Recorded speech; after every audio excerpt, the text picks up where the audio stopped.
Right. So this was the topic that we discussed last class. Equilibrium of a body. When can you say that a body is in equilibrium? Right. A body is in equilibrium when the resultant forces acting on that body is zero, or when R equal to zero. Right. When can R be zero? When the net forces in x direction is zero, or sigma fx equal to 0 and sigma fy equal to 0. Again, if R equal to 0, according to Verignon's theorem, the sum of the moments due to components will also be 0. So sigma m equal to 0. So in general, if a body is in equilibrium, we get three equations: sigma fx equal to 0, sigma fy equal to 0, and sigma m equal to 0. These set of equations are called equations of equilibrium. Right? So this is an important topic. This is one of the topics that we discussed last class. Another topic that we discussed was an equilibrant. What is an equilibrant? Right? So this is an example where there is a body resting on a floor, named the floor mark here. So this is a horizontal floor. And there is a block resting on this floor, this horizontal floor. Now we apply a force F from the left, or you are going to push this block. Now what will happen? The block will move to the right with an acceleration A. Now what you should do to bring this body back into equilibrium? What you do is you should apply an equal and opposite force F to the block. This force, which is equal and opposite to the applied force, is called an equilibrant. So these are the two topics that we discussed last class. What is equilibrium? What is equilibrant? We shall move ahead. Today we'll discuss two theorems: principle of superposition and transmissibility. There are two theorems: principle of superposition and transmissibility.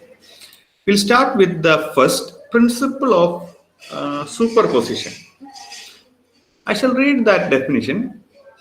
Action of a given system of forces on a rigid body will in no way be changed if we add or subtract from them another system of forces in equilibrium. So this is principle of superposition. To illustrate that, I'll take an example. Say, suppose you have a body. I shall just draw a figure.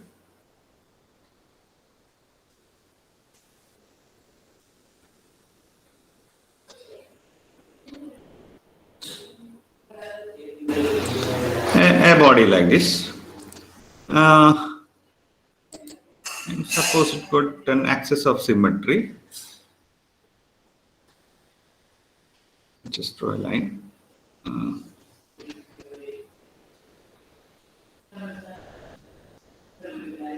ഇങ്ങനെ ഒരു axis of symmetry ഉണ്ട്.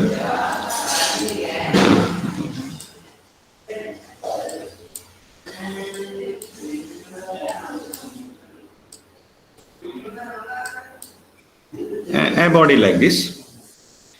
To this particular body, I am applying a force F. Suppose we apply a force here. So I select a point here and I apply a force here.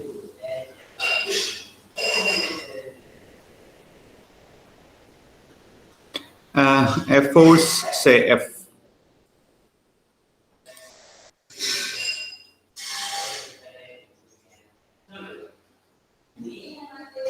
Right? So there is a body. To this body at some particular point, say A, I apply a force F. Now what will happen? The body will start moving in the direction of the force. Right? So to this particular body, I am applying a system of forces in equilibrium. That means I select some other point. Say I'll take a different color.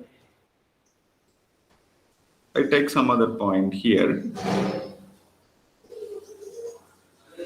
a point B, and at this particular point, I am applying another system of forces in equilibrium. So I apply two forces here. Again, say one force in this direction. Suppose it is of the same magnitude F.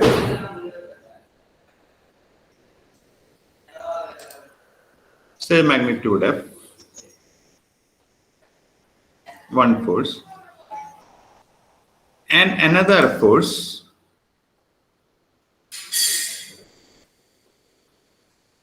at B itself, the same magnitude in this direction. So this is also I'll draw it again.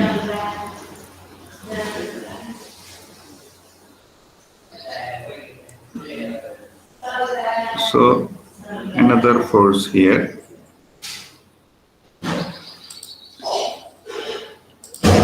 F.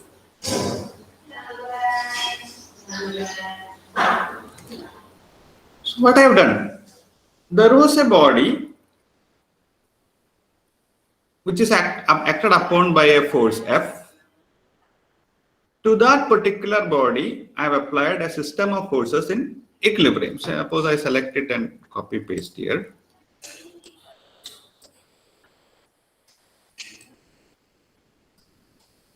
Right. Earlier you have a body here. I'll just drop it off.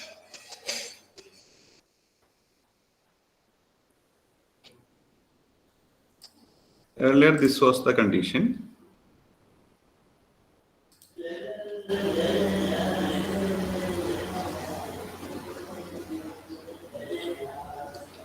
And applied a force at point A, it is moving. To this particular body, I am applying another system of forces at B, which is in equilibrium. Now, what does this theorem say? Theorem says that there will not be any change in the effect.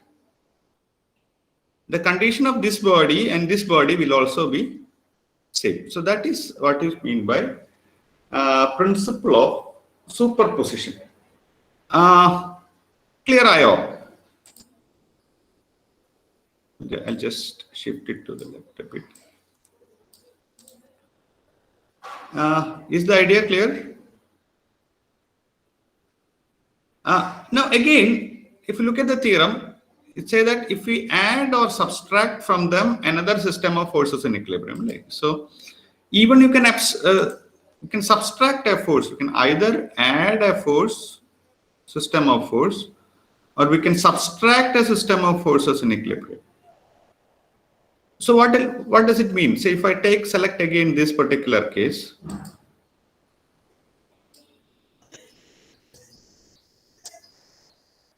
Right? And if I take away another, suppose this force here, select, maybe say this force here, F, EF, right? One force in this direction, another force in the other. These two are in equilibrium. So I'm going to take away these two forces. So what will happen? I'll take away those two forces. Right? I take this force here. E force and also this force.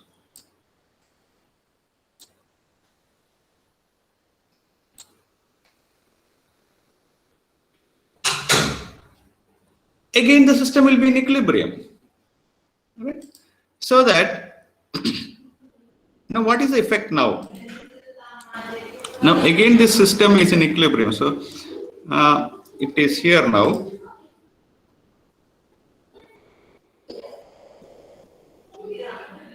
I'll just complete the figure.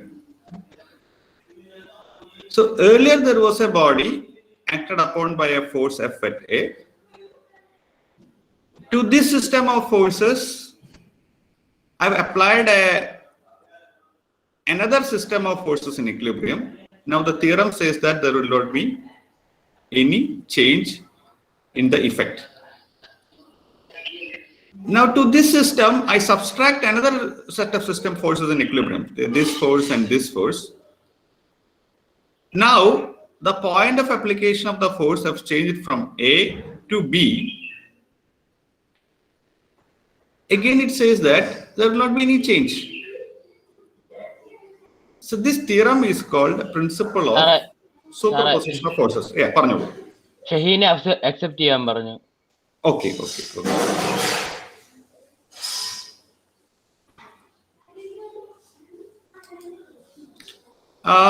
ഇത് clear ആയോ? ഇതിൽ ആർക്കെങ്കിലും doubts ഉണ്ടോ? Anybody? So this is called principle of superposition. You can just note down this definition and the figure.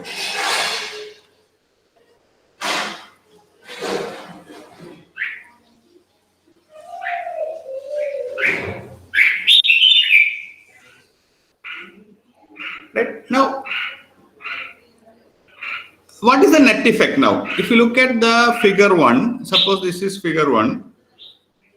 I'll just put it here. So this is 1. This is 2. And this is 3.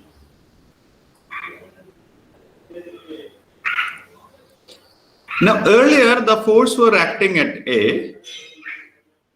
Now in look at figure 3, the force is acting at B, but again the same line of action, like force in the other line of action. Earlier it was acting at point A, now it is acting at point B. Now this theorem says that there is no effect. Then comes our next theorem, which is called principle of transmissibility of a force.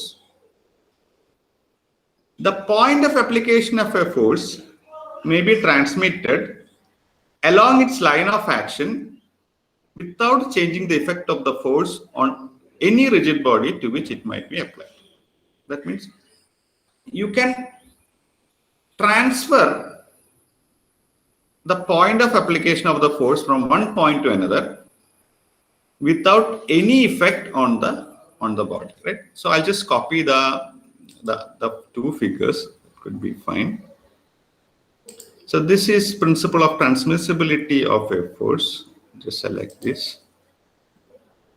See. And then I'll select.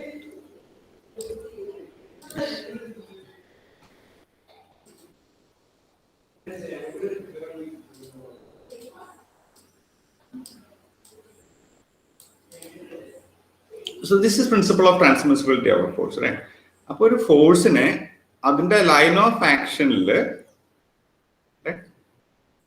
എവിടേക്ക് വേണേൽ transmit ചെയ്താലും ആ ഫോഴ്സിന്റെ ആ ബോഡിയിൽ ഉണ്ടാക്കുന്ന effect ഒരു change ഉണ്ടാവില്ല. So this is called principle of transmissibility of a force. There are a few things here when it comes to transmissibility of a force. I'll just give you an example. Suppose you consider a block. Right, I'll just draw a block. I considered a rectangular block.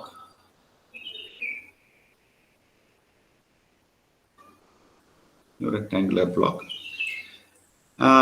And it got a line of action, the axis under.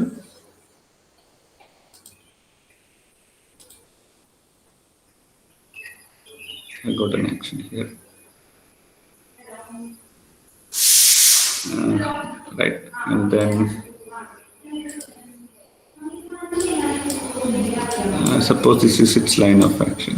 This is its axis. I just copy it.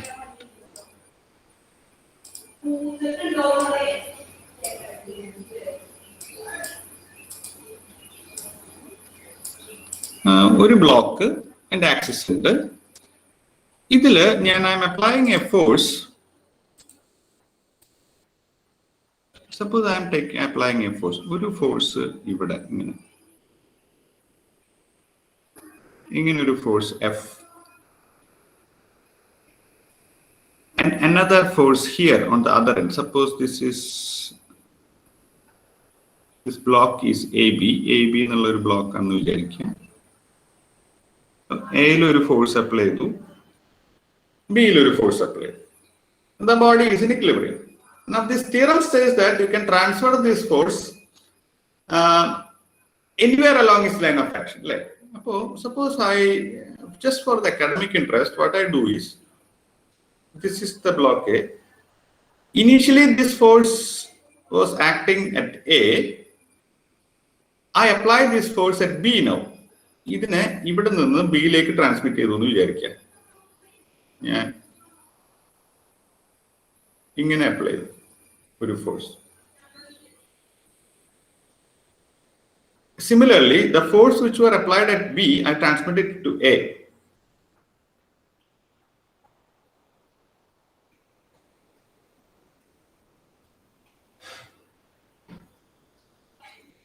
Now, according to this theorem, it says that there is no effect. There is no change in the effect. Now, what do you think? Will there be any change in the effects now? What is your opinion? Definitely, there will be internal changes happening to the body. If this is the case 1, I take this as case 1. Say, suppose this is case 1.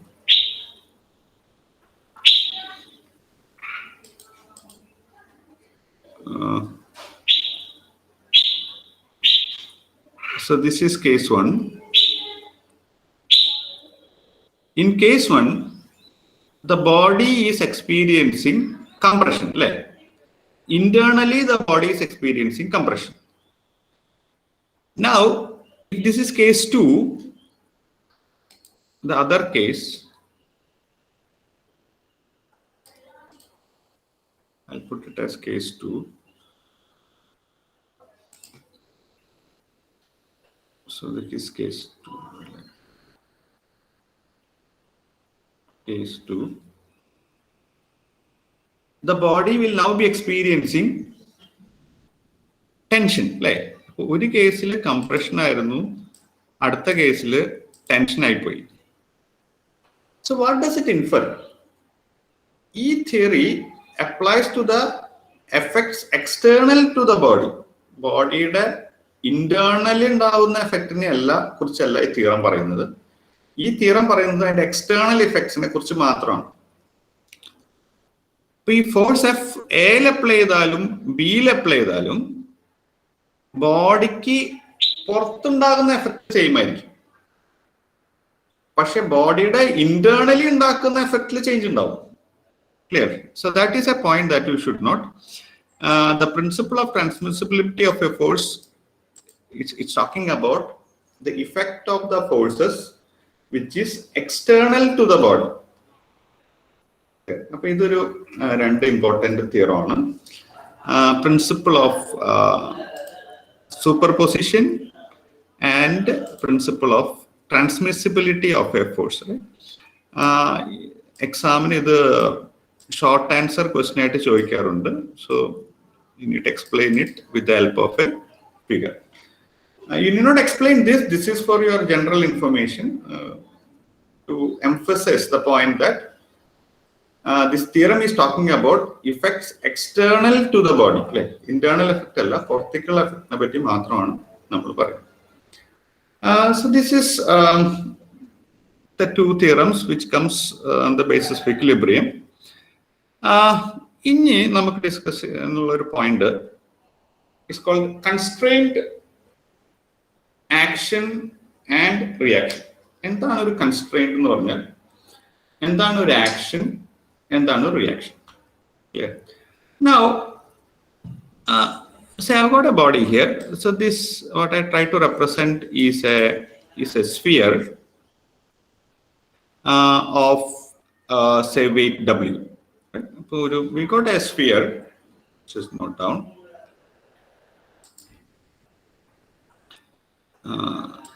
A sphere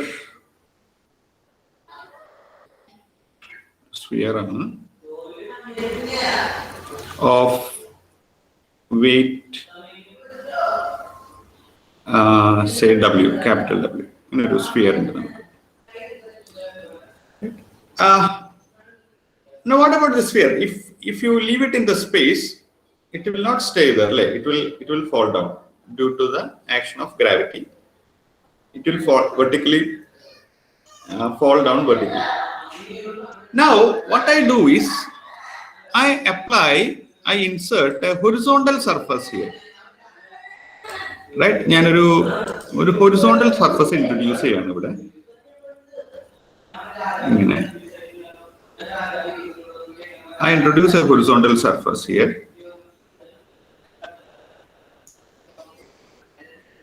So what does this horizontal surface do?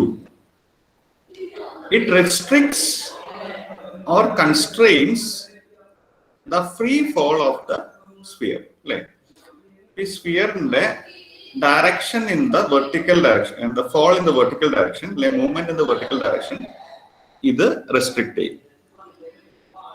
Such objects are called constraints or supports. Right? This is the first term. So that is our first term. Constraint. Like, so this is called a constraint or a support. Constraint. So that is called a constraint or support. Support. So in general, we say that bodies are not free to move in any direction. Like any restriction to the free movement of the body is called a constraint or support. So that is our first one. So this is a term I need to introduce. A constraint or a support. So a sphere as such will not stay in space; it will fall down. So the vertical movement hinder and horizontal surface introduce a surface constraint or support. Now the second term here is action. Like action. So what is an action?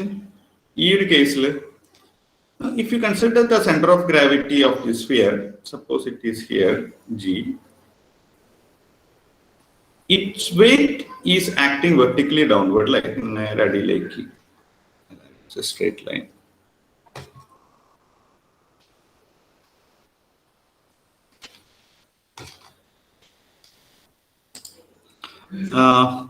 Its weight acting downwards.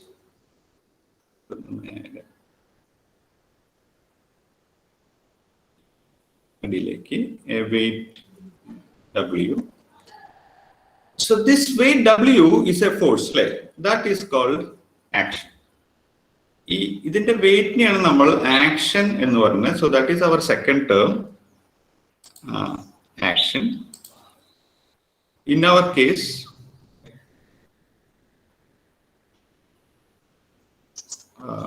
it is the weight of the sphere.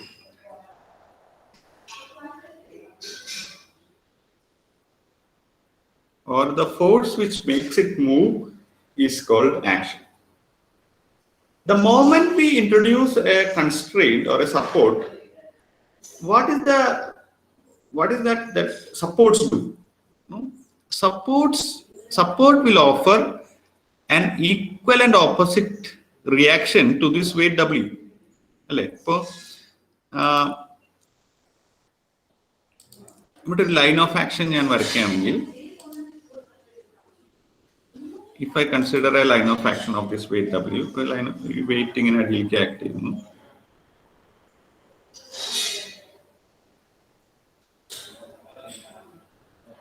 ഇതായിരിക്കും ഈ വെയിറ്റിന്റെ ഒരു line of action. ഈ support ചെയ്യുന്നത് എന്താണെന്ന് വെച്ച് കഴിഞ്ഞാൽ ഈ വെയിറ്റിന് നേരെ ഓപ്പോസിറ്റ് ഡയറക്ഷനിൽ ഒരു ഫോഴ്സ് അപ്ലൈ ചെയ്യും അല്ലെ. ഇവിടെ ഇങ്ങനെ മുകളിലേക്ക് ഒരു ഫോഴ്സ് നമ്മൾ അപ്ലൈ ചെയ്യും.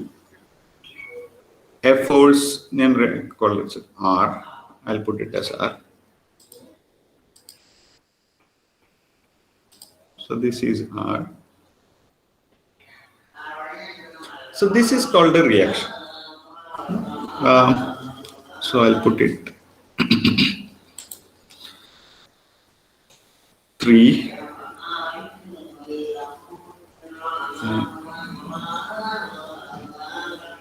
Reaction, which is equal and opposite to the weight. So ഈ മൂന്ന് ടേംസ് നിങ്ങൾ ഒന്ന് മനസ്സിലാക്കണം. I just mentioned this because you will get some short answer question from this. What is a constraint, what is an action, and what is a reaction? All these things you know, but you should be able to explain it for a 5 marks question. ഞാൻ ഒന്നുകൂടി repeat ചെയ്യാം. Bodies are not free to move in any direction. A restriction to the free movement of the body in any direction is called a constraint or a support. You can take this example. Suppose you take a sphere. Naturally, it will fall down vertically. So if you introduce a horizontal surface, this horizontal surface will resist the vertical movement of the sphere. So this vertical surface acts as a constraint or a support. That is the first thing. Now it is the weight of the sphere that makes it move down. That is called action. Action is a force that makes the body move. Now the constraint will offer a force opposite to that of action. It is that force which prevents the body from falling down. That is called reaction. So the action and reaction together are in equilibrium, or action and reaction are equal and opposite to each other, and that brings the body into equilibrium. So the body will come back to equilibrium again. Okay, so I'll just